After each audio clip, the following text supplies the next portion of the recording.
сәлем құрметті достар, сіздермен әсемнұр. Өз шығармашылығымнан соғыс енді болмасын. Үдетті соғыс оты қайғы мұңды. Отан үшін талай жан құрбан болды. Аспан бетін қаптаған қара тұман үрейін барша жұрттың алып тұрды. Ашу менкек ел намысын оятты. Айналаны қызыл қанға боятты. Жауға қарсы арыстандай атылған батырларым, арыстарым айбатты.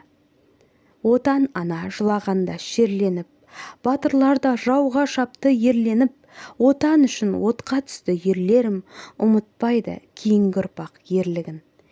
Ерлік, елдік, атақ, даңқ есте жоқ. Ұрандары тек қаналға деседі, бейбіт заман орнасын деп әр елде жалаң аяқ алау өтін кешеді. Соғыс деген зұлымдардың зорлығы, қыршын қиды арыстардың өмірін, уақыт пенде санаспады ерлігі, сондықтан да ұмытпайды ел бүгін.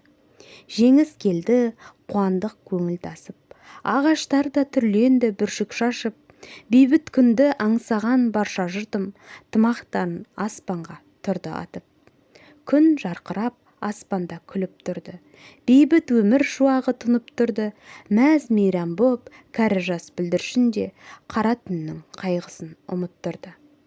Соғыс енді болмасын, зәрі өтті, қиындықты уайымды бәрі ұмытты, бейбіт өмір болсын тек елімізде, көк туымыз желбіреп көгімізде.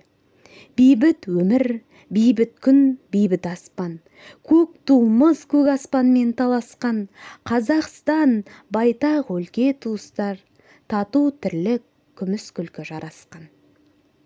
Қазақстан алға қадам басады, әлемде аты алты қырдан асады, айбарлыда батыл болып ерлері, жарқын болар жырақтағы сапары. Сіздермен болған әсемнұр. Каналға тіркеліп лайк басып комментарий қалдыруды ұмытпаңыз.